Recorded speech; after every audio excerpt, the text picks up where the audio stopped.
मेरे प्यारे देशवासियों, आज विजयादशमी का पावन पर्व है। आप सबको विजयादशमी की अनेक अनेक शुभकामनाएं। मैं आज रेडियो के माध्यम से आपसे कुछ मन की बातें बताना चाहता हूं। और मेरे मन में तो ऐसा है कि सिर्फ आज नहीं, ये बातचीत का अपना क्रम आगे भी चलता रहे। मैं कोशिश करूंगा, हो सके तो महीने में 2 बार या तो महीने में 1 बार समय निकाल करके आपसे बातें करूं। आगे चल करके मैंने ये भी मन में सोचा है कि जब भी बात करूंगा तो रविवार होगा और समय प्रातः 11 बजे का होगा, तो आपको भी सुविधा रहेगी और मुझे भी ये संतोष होगा कि मैं मेरे मन की बात आपके मन तक पहुंचाने में सफल हुआ हूं। आज जब विजयादशमी का पर्व मनाते हैं, ये विजयादशमी का पर्व बुराइयों पर अच्छाइयों का विजय का पर्व है। लेकिन एक श्रीमान गणेश वेंकरादरी, मुंबई के सज्जन, उन्होंने मुझे मेल भेजा और उन्होंने कहा कि विजयादशमी में हम अपने भीतर की 10 बुराइयों को खत्म करने का संकल्प करें। मैं उनके इस सुझाव के लिए उनका आभार व्यक्त करता हूँ। हर कोई जरूर सोचता होगा अपने अपने भीतर की जितनी ज़्यादा बुराइयों पर को पराजय करके विजय प्राप्त करें। लेकिन राष्ट्र के रूप में मुझे लगता है कि आओ विजयादशमी के पावन पर्व पर हम सब गंदगी से मुक्ति का संकल्प करें और गंदगी को खत्म कर करके विजय प्राप्त करना। विजयादशमी के पर्व पर हम ये संकल्प कर सकते हैं। कल 2 अक्टूबर महात्मा गांधी की जन्म जयंती पर स्वच्छ भारत का एक अभियान 125 करोड़ देशवासियों ने आरंभ किया है। मुझे विश्वास है कि आप सब इसको आगे बढ़ाएंगे। मैंने कल एक बात कही थी स्वच्छ भारत अभियान में कि मैं 9 लोगों को निमंत्रित करूंगा और वे खुद सफाई करती हुई अपनी वीडियो को सोशल मीडिया में अपलोड करेंगे और वे और 9 लोगों को निमंत्रित करेंगे। आप भी इसमें जुड़िए, आप सफाई कीजिए। आपके 9 जिन लोगों को आप आह्वान करना चाहते हैं उनको कीजिए, वे भी सफाई करें। आपके साथी मित्रों को कहिए, बहुत ऊपर जाने की जरूरत नहीं है। वो और 9 लोगों को कहे, वो और 9 लोगों को कहे, धीरे धीरे पूरे देश में ये माहौल बन जाएगा। मैं विश्वास करता हूं इस काम को आप आगे बढ़ाएंगे। हम जब महात्मा गांधी की बात करते हैं तो खादी की बात बहुत स्वाभाविक ध्यान में आती है। आपके परिवार में अनेक प्रकार के वस्त्र होंगे, अनेक प्रकार के फैब्रिक्स होंगे, अनेक कंपनियों के प्रोडक्ट होंगे। क्या उसमें एक खादी का नहीं हो सकता क्या? मैं आपको खादीधारी बनने के लिए नहीं कह रहा हूं, आप पूर्ण खादीधारी होने का व्रत करें ये भी नहीं कह रहा हूं। मैं सिर्फ इतना कहता हूं कि कम से कम एक चीज, भले हैंडकरचीफ हो, भले घर में नहाने का तौलिया हो, भले हो सकता है बेडशीट हो, तकिए का कवर हो, पर्दा हो, कुछ तो भी हो। अगर परिवार में हर प्रकार के फैब्रिक का शौक है, हर प्रकार के कपड़ों का शौक है, तो एक ये भी तो होना चाहिए। और ये मैं इसलिए कह रहा हूं कि अगर आप खादी का वस्त्र खरीदते हैं तो एक गरीब के घर में दिवाली का दिया जलता है। और इसलिए एक आध चीज, और इन दिनों तो 2 अक्टूबर से लेकर करीब महीने भर खादी के बाजार में स्पेशल डिस्काउंट होता है, उसका आप फायदा भी उठा सकते हैं। एक छोटी चीज और आग्रहपूर्वक इसको करिए। आप देखिए गरीब के साथ आपका कैसा जुड़ाव आता है, उस पर आपको कैसी सफलता मिलती है।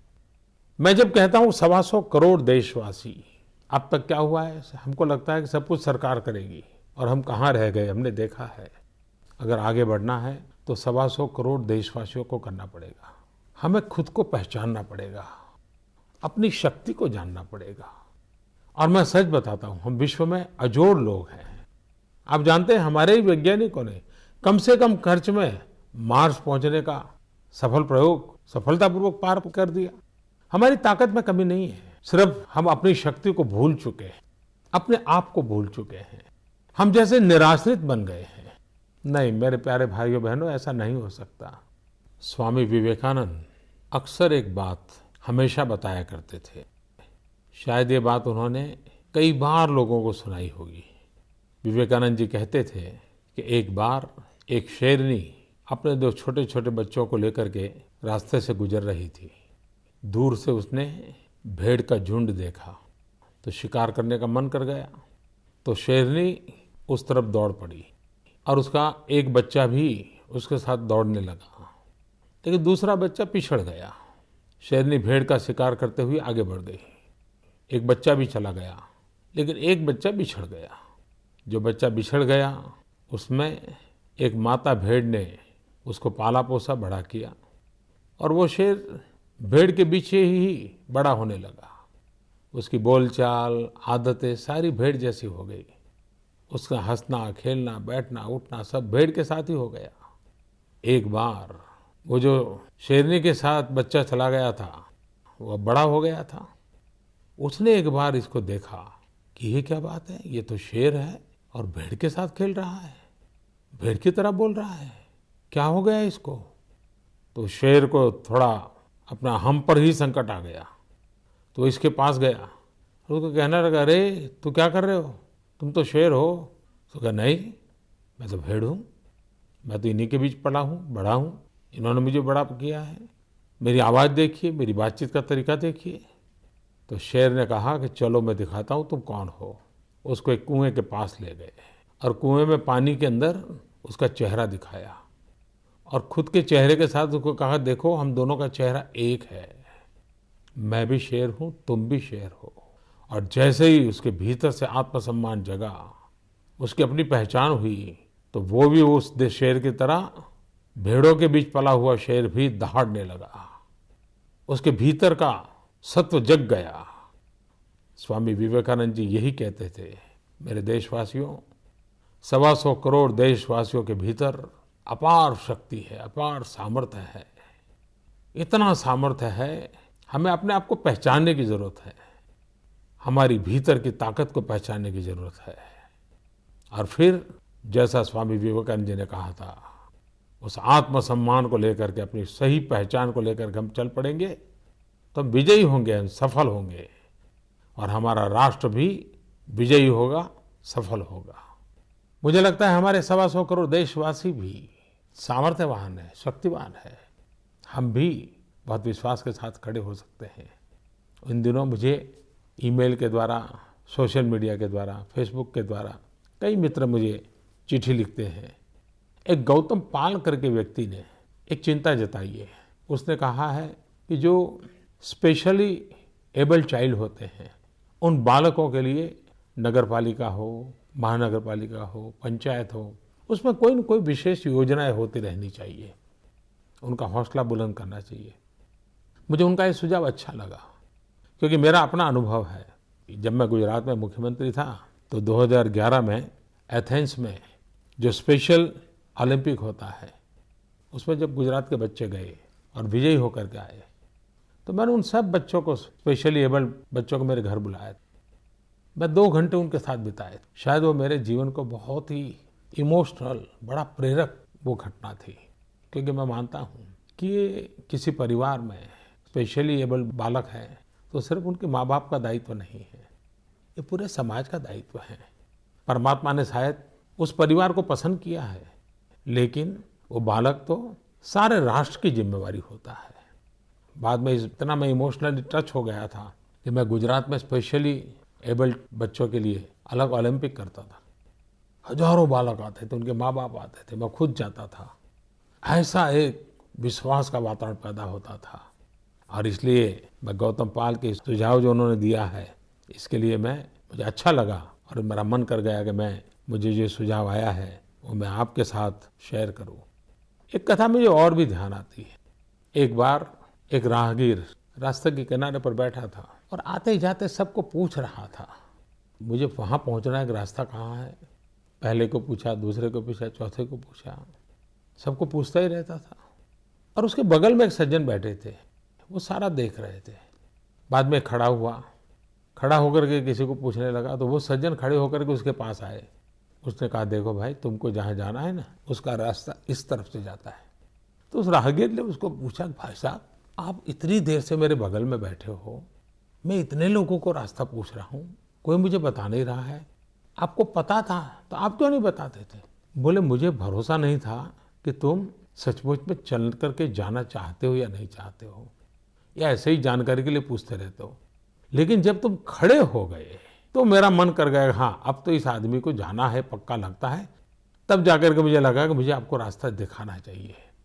मेरे देशवासियों, जब तक हम चलने का संकल्प नहीं करते, हम खुद खड़े नहीं होते, तब रास्ते दिखाने वाले भी नहीं मिलेंगे, हमें उंगली पकड़ कर चलाने वाले नहीं मिलेंगे।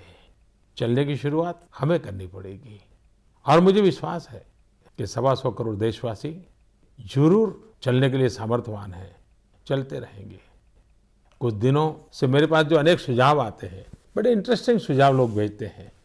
मैं जानता हूं कब कैसे कर पाएंगे, लेकिन मैं इन सुझावों के लिए, क्योंकि ये भी एक सक्रियता जो है ना, ये देश हम सबका है, कोई सरकार का देश थोड़ा है, नागरिकों का देश है।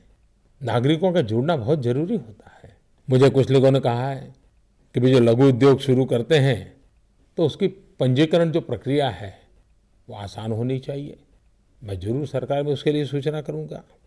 कुछ लोगों ने मुझे लिख करके भेजा है कि बच्चों को 5वीं कक्षा से ही स्किल डेवलपमेंट सिखाना चाहिए, ताकि वो पढ़ते पढ़ते ही कोई न कोई अपना हुनर सीख ले, कारीगरी सीख ले। बहुत ही अच्छा सुझाव उन्होंने दिखा है। उन्होंने ये भी कहा है कि युवकों को भी कंपलसरी स्किल डेवलपमेंट होना चाहिए उनकी पढ़ाई के अंदर। किसी ने मुझे लिखा है कि हर 100 मीटर पर एक डस्टबिन होना चाहिए, सफाई की व्यवस्था करनी है तो। कुछ लोगों ने मुझे लिख करके भेजा है कि पॉलीथीन की बैग पर प्रतिबंध लगना चाहिए। ढेर सारे सुझाव मुझे लोग भेज रहे हैं।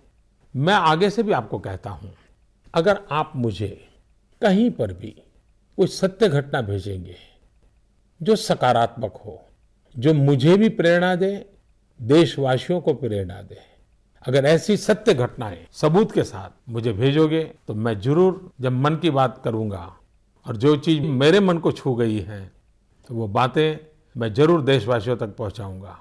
ये सारा मेरा बातचीत करने का इरादा एक ही है, आओ हम सब मिल करके अपनी भारत माता की सेवा करें, हम देश को नई ऊंचाइयों पर ले जाएं। हर कोई एक कदम चले। अगर आप एक कदम चलते हैं, देश 125 करोड़ कदम आगे चला जाता है। और इसी काम के लिए आज विजयादशमी के पावन पर्व पर अपने भीतर की सभी बुराइयों को परास्त करके विजयी होने के संकल्प के साथ, कुछ अच्छा करने का निर्णय करने के साथ हम सब प्रारंभ करें। आज मेरी शुभ शुरुआत है। जैसा जैसा मन में आता जाएगा, भविष्य में जरूर आपसे बातें करता रहूँगा। आज जो बातें मेरे मन में आई वो बातें मैंने आपको कही है। फिर जब मिलूँगा, रविवार को मिलूँगा, सुबह 11 बजे मिलूँगा। लेकिन मुझे विश्वास है कि हमारी यात्रा बनी रहेगी, आपका प्यार बना रहेगा।